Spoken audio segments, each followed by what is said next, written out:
সুপ্রভাত বন্ধুরা, ভিল স্টোরি ব্লগে সবাইকে স্বাগত জানিয়ে নতুন একটা ভিডিও নিয়ে চলে এলাম। আর আজকে আমি সকাল সকাল ঘুম থেকে উঠেই চলে এলাম রান্নাঘরে, কারণ কুট্টু স্কুলে যাবে, তার জন্য ভাত বসিয়েছি একদিকে, আর একদিকে টিফিনটা বানিয়ে নেবো। তোমরা তো জানোই ওকে টিফিনটা সবসময় আমি বাড়ি থেকে বানিয়ে দিই। বাইরের খাবার খুব রেয়ার, যখন আমার শরীর খারাপ হয় তখনই জাস্ট বাইরে থেকে কিনে দিই। আর আজকে দেখো ওই যে দুটো কলা, সুজি আর এর সাথে গুঁড়ো দুধ আর তার সাথে একটুখানি আটা মিশিয়ে আমি একটু ওই বড়া বড়া মতোই করে দিই। ছোটো ছোটো বড়া বানিয়ে দিলে ওর খেতে সুবিধা হয়, সেই জন্য আমি ছোটো বানিয়ে দিই। তাছাড়া তোমরা চাইলে কিন্তু একটু বড় বড় সাইজেরও বানিয়ে দিতে পারো। আর এখানে দেখো আমি 5 স্টারটা দিচ্ছি। এই 5 স্টারটা খুব একটা খেতে ভালো লাগে না, কেমন একটা আঁটালো চিটচিটে মতো। কুট্টুস তো খাই না, তোমাদের দাদাভাই ভুল করে নিয়ে চলে এসেছিলো, তাই ভাবলাম যে ওকে তো আলাদা করে খেতে দেবো না, ওই দাঁতে জড়িয়ে যায়। আর ওই ব্রাশ যদি বাচ্চারা ঠিকঠাক না করে না, ওই দাঁতে ওইভাবেই থাকবে, আর তাতে করে জীবাণু হয়ে দাঁতটা পোকা লেগে যাবে। সেই জন্য এই ধরনের খাবার আমি একদমই দিতে চাই না। আর ওটাকে কি করবো, নষ্ট করে ফেলে দেবো, তার জন্য কিন্তু এর মধ্যে একটু যাতে মিষ্টি হয় সেই জন্য এটা দিয়ে দিয়েছি। আর অর্ধেকটা দিয়েছি, পুরোটা দিলে তো আমার মিষ্টি বেশি হয়ে যাবে। আর এই প্যানকেক মতো যে করছি, এটা কিন্তু খুব হালকা মিষ্টিই দিই, মানে কলার যে মিষ্টিটা, আর তার সাথে ওই 5 স্টারের অর্ধেকটা দিয়েছি, এতে করে মিষ্টি হয়ে যাবে। আর আমি বেশিরভাগ সময় বাচ্চাদের মানে আমাদের কুট্টুসের জন্য বাতাসা দিয়ে যে কোনো খাবার বানিয়ে দিই, এতে করে সুবিধা হয়। মানে চিনির থেকে মানে বাতাসা খাওয়াটা খুবই ভালো, তো সেই হিসাবেই আমি দিই। দেখো এখানে অনেকগুলো বড়া হচ্ছে, আর এতগুলো ও খায় না, তবু যে কটা পারে ও খাবে, আর না হলে নষ্ট হবে। তো যাই হোক, এখন দেখো ওই যে একদম তাওয়াতে লো আঁচে আমি বসিয়ে দিয়েছি, আর আস্তে আস্তে একদম নিবো আঁচেই কিন্তু হতে থাকবে।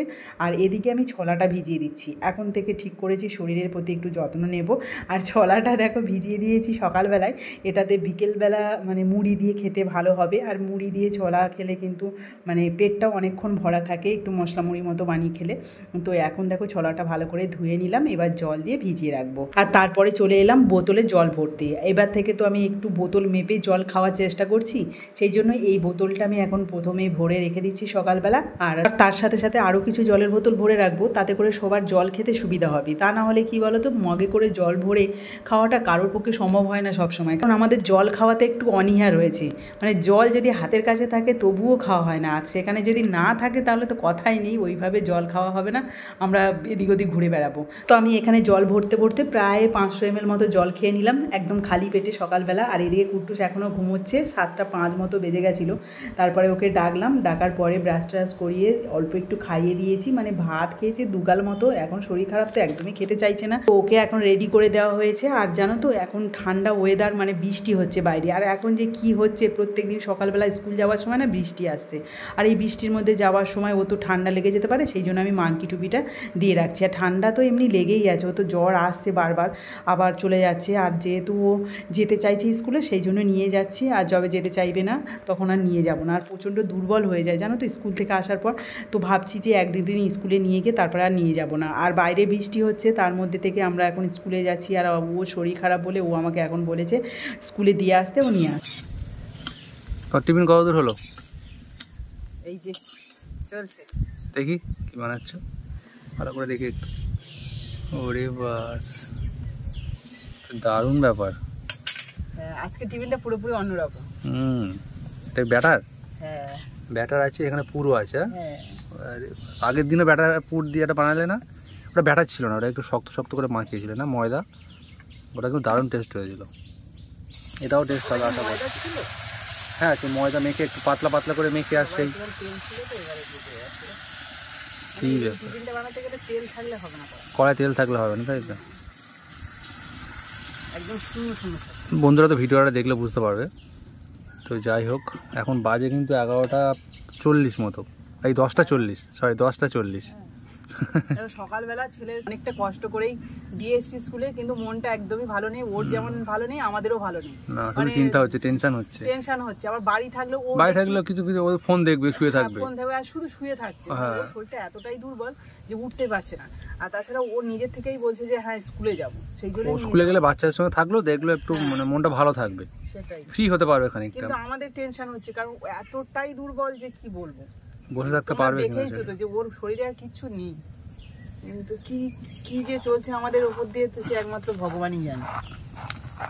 ছেলেকে আবার আনতে যেতে হবে, আমাকে আবার যেতে হলো, তুমি না গেলে বসতে পারছে না ঠিক মতো, সেই জন্য আমাকে কোলে হলে একটু ভালো লাগে ওর। বসতে পারছে না ঠিক মতো, সেই জন্য আমাকে কোলে হলে একটু ভালো লাগে। বসতে পারছে না ঠিক মতো, সেই জন্য আমাকে কোলে কোলে হলে একটু ভালো লাগে ওর। যা কিছু করেন আর মোটামুটি মিনিট 20-র মধ্যে বেরোতে হবে, রান্না শেষ করতে হবে তোমার তার মধ্যে। কিন্তু আবার তুমি সকালে কিছু খাওনি, যাও খেতেও হবে তোমার। জানি তো, খাওয়া দাওয়া করতে হবে তারপরে বেরোতে হবে। ভাঁজ করে দিলে প্যাটিস হয়ে গেল তো। এটা কিন্তু দারুণ প্যাটিস। কি সব বানাচ্ছো থেকে কিন্তু সত্যি ভালো লাগবে। বন্ধুরা তো অবাক হয়ে যাচ্ছে, কি সব নতুন নতুন খাবার তৈরি করছো। সবই তোমাদের জন্য, তোমরা আশীর্বাদ এবং ভালোবাসা দাও আর আমার পাশে থাকো।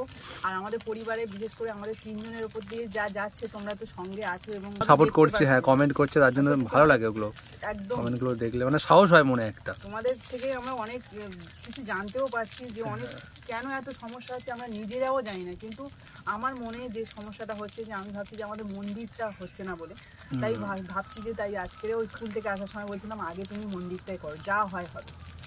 অ্যাকচুয়ালি এখন খরচটা এত বেড়ে গেছে ডাক্তারের জন্য, জানি তো প্রচুর। এ মাসে কোনো অনেক ইনকাম কম, এবার কুট্টুসের যেহেতু বড় স্কুলে দিয়েছি ওর খরচটা অনেক বেশি। আমরা তো নিজেদের জন্য পার মান্থ ধরো 8,000 টাকা কুট্টুসের জন্য দিতে হয়। তাহলে ভাবো যে 8,000 টাকা মানে কোথায় সিচুয়েশনে আছি সেই লেভেলে থেকে মানে একটা বাচ্চা এরকম জায়গায় ভর্তি করাটা খুবই ডিফিকাল্ট।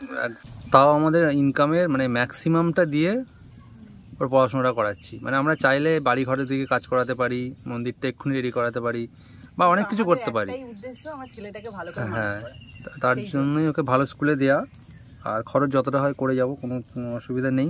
অন্য দিকগুলো অসুবিধা হয় হোক, একদম আমাদের যত কষ্ট হোক, কারণ আমরা দুজনেই মানে এত পড়াশোনা করেও কিন্তু আমাদের সিচুয়েশনটা বুঝতেই পারছো।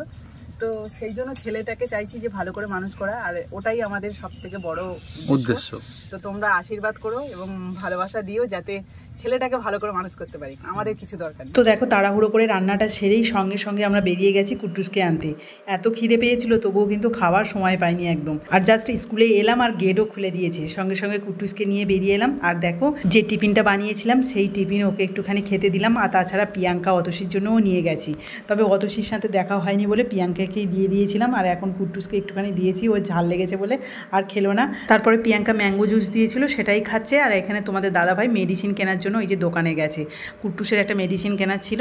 দেখো ছেলেকে নিয়ে আর যেতে পারলাম না, মানে একটুখানি হলেই কিন্তু আমরা চলে যেতাম, মানে 2 মিনিট কি 3 মিনিটের মধ্যে, বলো সেটুকু আর হলো না। বৃষ্টি এসে গেল, খুব জোরেই বৃষ্টি হচ্ছে। আর বৃষ্টিটা একদম না সাইড থেকে বৃষ্টিটা আসছে তো, তার জন্য ভিজে যাওয়ার চান্স হয়ে যাচ্ছে। আমাদের ছাতাও আটকাতে পারবে না, সাইডে বৃষ্টি কিছু করার নেই। হ্যাঁ, আমরা ঠিক চলে যেতে পারতাম, ওই যে শরীর খারাপ বলে আমরা দাঁড়িয়ে গেলাম। বাইরে এই যে বৃষ্টি হচ্ছে আর সামনে এই যে পুরো জলটা, ওয়াইপার থাকা দরকার ছিল কাটানোর জন্য জল। এতেও যাওয়া যাবে, গাড়ি গাড়ি চলে যাবে, কিন্তু যে ঝাপটা মতো আসছে না, জলটা ঝাপটা এই দিক থেকে আসছে, চলে যাচ্ছে। চলো যা হয় হবে। আমি অন্যটা এই যে কুটুসকে গায়ে জড়িয়ে দিয়েছি, সামনে থেকে ঝাপটা আসছে, অসুবিধা হবে না। একদম স্ট্রেট ভাবে যদি বৃষ্টিটা পড়ে না অসুবিধা হয় না, একটু বাঁকা ভাবে বৃষ্টিটা হওয়ার জন্য এই দেখো ঝাপটাটা আসছে। বাড়ি আসতে প্রায় আধা ঘন্টা মতো লেট হয়ে গেছে, মানে প্রায় 1টার দিকে আমরা ঘরে ঢুকেছি। আর তারপরে কিন্তু কুটুসকে খাওয়ানো শুরু করে দিয়েছি। ঝিঙে আলু আর চিংড়ি মাছ দিয়ে মা ঝোল করেছিল। আর কুটুসের জ্বর মতো মানে গাটা গরম গরম বলে আর স্নান করাইনি, আর তারপরে ঘুম পাড়িয়ে দিয়েছিলাম। আর জানো তো যে টিফিনটা আজকে বানিয়ে দিয়েছিলাম সেটা কিন্তু একটাও খায়নি, শরীর খুব খারাপ লাগছিল বলে খেতেই পারেনি। তারপরে দেখো ঘুম থেকে ওঠার পর তোমাদের দাদাভাই ওকে একটা মৌসুমির জুস খাইয়েছে। আর তারপরে আমরা এখানে কিন্তু মশলা মুড়ি মতো নিয়ে বসে পড়েছি। ওই যে ছোলা ভিজিয়েছিলাম সেই ছোলা, শসা, তারপরে টমেটো, কাঁচা লঙ্কা, পেঁয়াজ আর চানাচুর দিয়েই কিন্তু এই যে মুড়িটা খাওয়া হচ্ছে।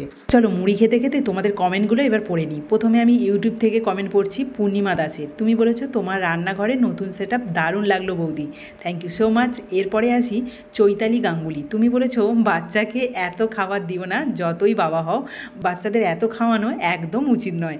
ও দিদি ভাই, আমার ছেলে তো একদমই খায় না, তোমাদের বারবারই বলছি, তোমরা যারা রেগুলার ভিডিও দেখো জানোই যে আমার ছেলে কতটা দুর্বল, খেতেই চায় না, একটুও খায় না, ভাত মানে এক গাল কোনো রকম খায়, তাছাড়া খাই না। আর শরীর খারাপ জানোই তো, এখন শরীর খারাপের সময় খেতেই চায় না বাচ্চারা। তো তার মধ্যে কোথায় তুমি দেখতে পাচ্ছ যে আমার ছেলেকে প্রচুর খাওয়ানো হচ্ছে? না গো দিদি ভাই, এরকমটা বলো না, কারণ আমার ছেলে কিছুই খায় না। যদি খেত তাহলে আমার খুব ভালো লাগতো, জানো তো। তো যাই হোক, এরপরে আসি সুয়াতি মুখার্জির কমেন্ট নিয়ে। তুমি বলেছো দাদাভাই একদম ঠিক কথা বলেছে, একদিনে এতটা জল খাওয়া ঠিক নয়, 2.5 থেকে 3 লিটার জল খেতে পারলেই যথেষ্ট, শুধু না খেয়ে সঙ্গে ডাবের জল বা নুন মিচুরি লেবু মিশিয়ে জল খেলে ভালো হবে। ঠিক কথাই বলেছে গো। আমি ওই যে 2 দিন খেলাম, তারপরে আর ঠিক মতো করে জল খেতে পারছি না। ওই ছেলের অসুস্থতার জন্য এদিক ওদিক ছোটাছুটি করতে হচ্ছে, আর আমি সেই যে মেপে জল খাচ্ছিলাম সেটাও ঠিক হচ্ছে না। তো কী আর করা যাবে, ওই 2 থেকে 2.5 লিটার মতো মোটামুটি চেষ্টা করছি, এখনও চেষ্টা করেই যাব। তো যাই হোক, এরপরে আসি তৃষ্ণা চৌধুরী। তুমি বলেছো ওয়ালপেপার দিয়ে ভালো লাগছে, বাট ওয়াশ করা যাবে কি? না হলে তো আবার কালো হয়ে যাবে। জানি না গো, তোমাদের দাদাভাই তো বলছে বারবার যে ওটা মুছে দিলে পরিষ্কার হয়ে যাবে। আমি এখনও পর্যন্ত বুঝতে পারছি না, সবে নতুন লাগিয়েছি তো, কালো বা কোনো দাগ হয়নি বলে বুঝতেই পারছি না। ভুলে অবশ্যই তোমাদের জানাবো। তো এরপরে আসি ফেসবুকের কমেন্ট নিয়ে। এখানেও তৃষ্ণা চৌধুরী কমেন্ট করেছো, তবে ফেসবুক আর ইউটিউবের একই তৃষ্ণা চৌধুরী কিনা আমি বলতে পারবো না, তবে অবশ্যই যদি তোমার জানা থাকে অবশ্যই বলো। তো যাই হোক, তুমি বলেছো মনসুনটা গ্রাম বাংলায় আলাদা একটা রূপ, ভালো লাগলো ভোরের সকালটা। থ্যাংক ইউ সো মাচ, কারণ আগের দিন সকালটা আমারও ভীষণ ভালো লাগছিল। আর এরপরে আসি অরিজিৎ দাস। তুমি বলেছো জানো দিদি, আমার ছেলে ওই কাঁটালি কলা খেতে খুব ভালোবাসে। তাই নাকি? তাহলে আমাদের বাড়ি পাঠিয়ে দাও। এইবারে আমাদের দেখলেই তো অত বড় কাঁটালি কলাটা আমরা সবাই খেতে পারবো না, আর তাছাড়া কুট্টুসেরও শরীর খারাপ, ও তো খাবে না। তুমি পাঠিয়ে দিও, আর কোথায় বাড়ি বলো, কাছাকাছি যদি হয় তাহলে আমরা পাঠিয়ে দেবো। তো যাই হোক, সবাইকে জানাই অসংখ্য ধন্যবাদ। তোমরা এত ভালো ভালো কমেন্ট করো যে আমার এই ভিডিও করার ইচ্ছেটা যেন আরও বেড়ে যায়, জানো তো। আর তোমরা যে আমার পাশে আছো সেটাতেই আমি খুব খুশি। তো এভাবেই পাশে থেকো আর ভালোবাসা দিও। এখন রাত 9টা বাজে, আর তোমাদের দাদাভাই গেছিলো চাম্পাটিতে আমার ওষুধ আনার জন্য। আমরা যখন ছেলেকে নিয়ে স্কুল থেকে আসছিলাম তখন কিন্তু কুট্টুসের ওষুধ কেনা হয়েছিল, আমার ওষুধটা পাওয়া যায়নি ওখানে, তাই রাত্রেবেলা আবার ও চাম্পাটি থেকে আমার ওষুধ আনতে গেছিলো। আর তখনই ছেলের জন্য কেক নিয়ে এসে, ও তো খাচ্ছে না কিছুই, মানে ওই যে লোভ মানে হচ্ছে কিন্তু খেতে পাচ্ছে না। একটুখানি ওই ক্রিমটা খেয়ে আর খায়নি, আমাকে আবার খাইয়ে দিল। আর তাছাড়া আমার একটু ইচ্ছে হচ্ছিলো ফুচকা খাওয়ার, সেই জন্য ফুচকা নিয়ে এসে তোমাদের দাদাভাই। তো দেখো, এই ফুচকা খেয়েই কিন্তু রাত্রে ঘুমিয়ে পড়বো, আর কিছুই খাবো না। তো চলো, আজকে ভিডিওটা এখানেই শেষ করছি। তোমাদের কেমন লাগলো অবশ্যই জানিও, আর আজকের মতো টাটা অ্যান্ড গুড নাইট।